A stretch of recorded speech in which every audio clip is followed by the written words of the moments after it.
Hey guys, we're back for another Mythic Legion's Advent of Decay review. Today we're taking a look at the first of the Deluxe figure. So this is the figure that comes with a little bit more. They have bigger packaging. That's one of the main things that's Deluxe, but they've just got a little more to them, more parts, more pieces, bigger accessories, things like that. And we're starting that off with Gadriel. So this is one of the angels in the line. So we've got her here in sort of standard packaging. You can see the package itself is bigger. It's at least twice as wide, if not wider, than the normal packaging. You can see her there in the window with all of her accessories, some wings in the back.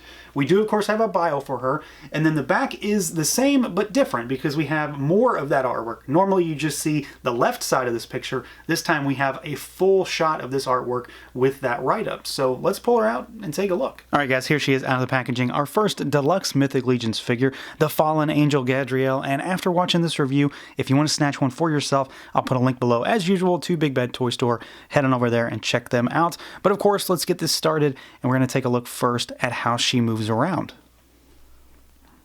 So we can move the head pretty much just how you would expect. We've got a ball peg, so you can bobble it side to side. She can look down, she can look up, and then rotate side to side. She is a knight, so as in typical fashion for these videos lately, I've already got the pauldrons on her, but her arms can go all the way out. You can rotate around. We've got a single jointed elbow with rotation. We've got rotation at the gauntlet, rotation at the wrist, and then you've got a hinge. She has got an upper diaphragm swivel, so you can go side to side. You can bobble a little bit of back and forth, and then she does have a waist twist. Legs go all the way out. Mine are really, really, really stiff right now, but they go all the way out. Kick forward, kick back. You got a thigh cut. You got a single jointed knee with rotation, and then we've got rotation, we've got rocker, and we've got hinge down there at the ankles. So she has everything every other knight type of character has. So if you've seen the Gwendolyn Heaven's Brand review or the Delfino review, same situation. Standard stuff, but everything we would expect to see from this line thus far. Now, in that same vein, she has a lot of parts reuse, so a lot of what we see on this figure from a sculpt perspective, we've already seen. So she shares the same basic body as Delfina of Etheros, but her paint is far and away much more detailed. She shares a lot of the same parts with Gwendolyn Heaven's Brand as well. The big difference between that figure is that she has a tunic type of chest piece rather than a full suit of armor like Gwendolyn does. So this is the similarity between her and Delfina, and then of course they've got the tabard that runs down, but she shares the pauldrons with Gwendolyn as well. So this is all reuse from the neck down. It's all reuse. We've seen all of this before, but it's just heightened in terms of paint apps. Everything is metallic. Everything is slightly pearlescent on her, and I really, really, really like the color scheme here. So, I mentioned that she is, one of the angels in the mythos of this line, so she has a very heavenly type of look about her.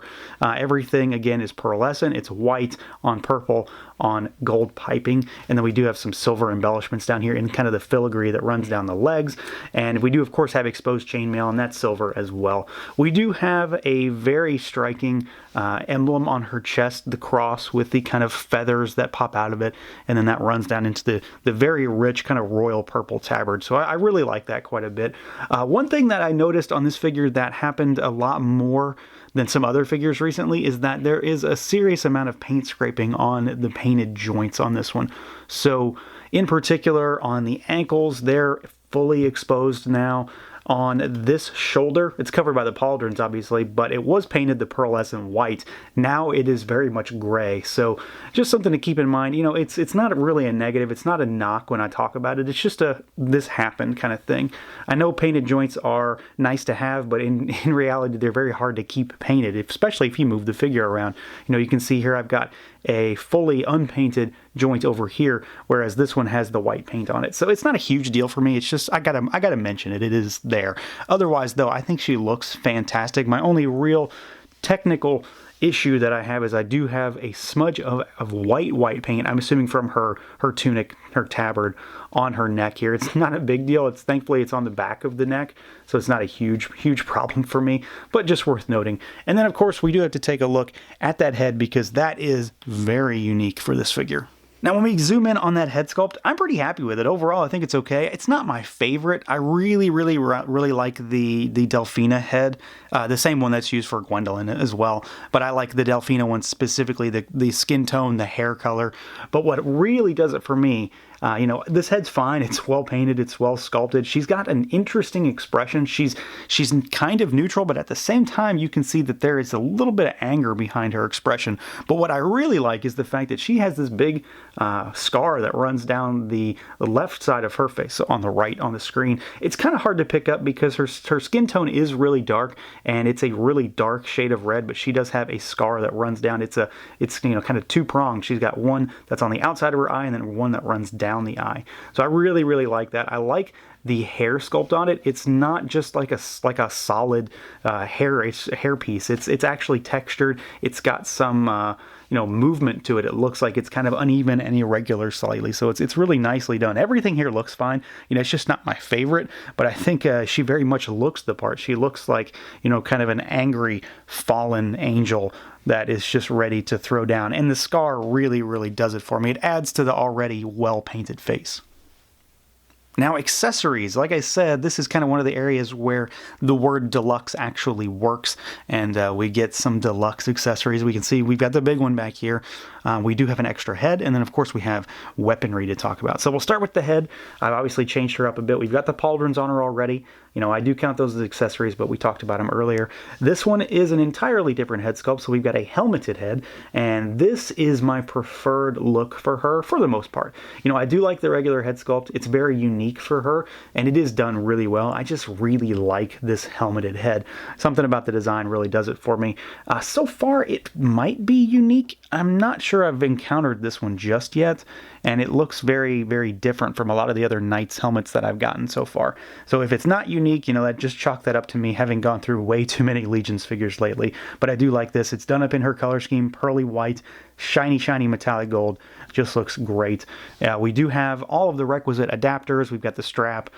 We've got, all the wing adapters, all of that good stuff. We do have a shield here. We've seen this plenty of times before. Figures like Faunus has this one. So it's done up with the silver that matches the inlay of her armor, and then the gold. It's got the runes in there. It's kind of hard to see on this one, though, just because of the color. And then we've got a handle on the back side. We've got the big Warhammer here. We've seen this guy before a few times. This is done up in her gold color with a little bit of silver embellishment on it. This is my preferred weapon for her. Something about this works really well with this particular figure for me, so that's probably going to be my go-to for this display. And then we have what is, as far as I know, unique to her. I haven't seen this yet either. We've got this little sword here. It's kind of a saber type of sword, silver blade with a gold handle with purple accents on it, and this is so far unique as far as what I've come across, so I kind of like this one. It's nice to get a, lesser used accessory with some of these figures. So we got that, and this actually has its own unique sheath, and it's done up with the pearlescent plastic with the gold accents, and you can strap this onto the strap that she comes with, put it around her waist, and you've got, something that's actually fully sheathed rather than just a sword that is hanging by a figure's waist. But of course, we do have to talk about the big accessory, and I'm going to move the other stuff aside just so I don't knock all this stuff down. So wings. She is an angel, so she gets a set of wings. And, this is the first time I've done anything regarding wings on a figure, because these are some of the, I don't really have many. I have one other figure that actually has wings that I've never really done a video on, and that's Urtheron, the big, one of the big gods in the line. He's a big eagle. So we've got, this set of wings, and they're really nicely sculpted. Tons of detail, tons of dry brushing, tons of texture. They are articulated, so you can hinge them out this way. They can flip back and forth, so they have, rotation, and then you can hinge them at the actual back. They are pretty heavy. They do put a lot of weight on the figure's back, so you do have to pay attention to how you pose them.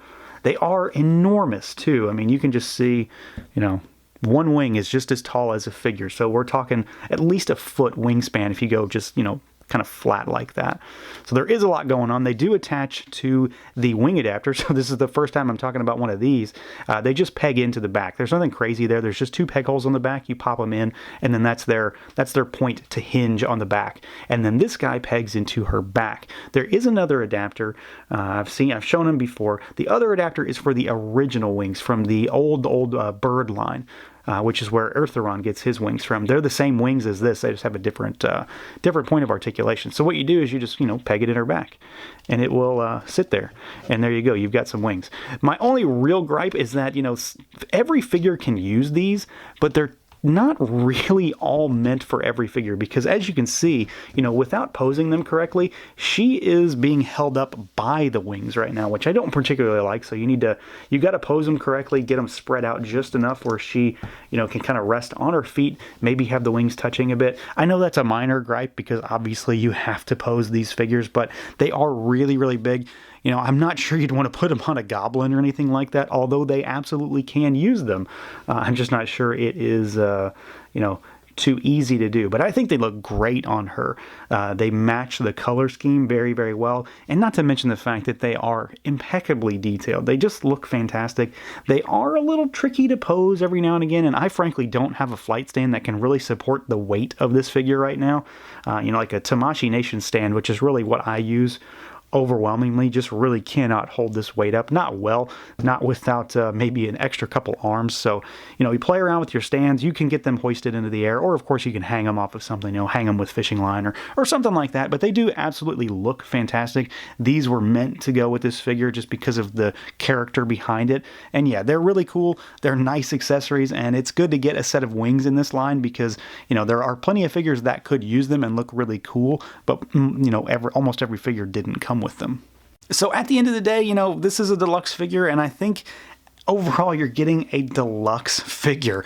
It's not just a buzzword. They really do kind of step things up a bit with this figure. Sure, she does share overwhelmingly most of her parts, but the paint applications on this figure are incredibly nice. I really, really, really dig everything being like pearly and shiny and metallic, and that's obviously a step up from a lot of figures. She does, of course, come with slightly more accessories, more standard accessories anyway, than a lot of other figures. I really dig that second head sculpt. I like the fact that she has at least one weapon that's slightly unique to her. And then, of course, the wings are, no pun intended, a humongous accessory to get. That on its own is something that they sell individually for around $20. So it just adds more value to this figure. You don't have to use them with her. Use them with a different figure, but it's nice to get a set of these wings. They are a little cumbersome from time to time, but at the end of the day, they look pretty sweet, and you really can't deny that. Who doesn't like a huge winged figure? It's just fun. So that's going to do it for this look at the Mythic Legion's Advent of Decay Gadriel figure from 4 Horsemen. Let me know what you guys think. Feel free to like, comment, subscribe, and share, and until next time.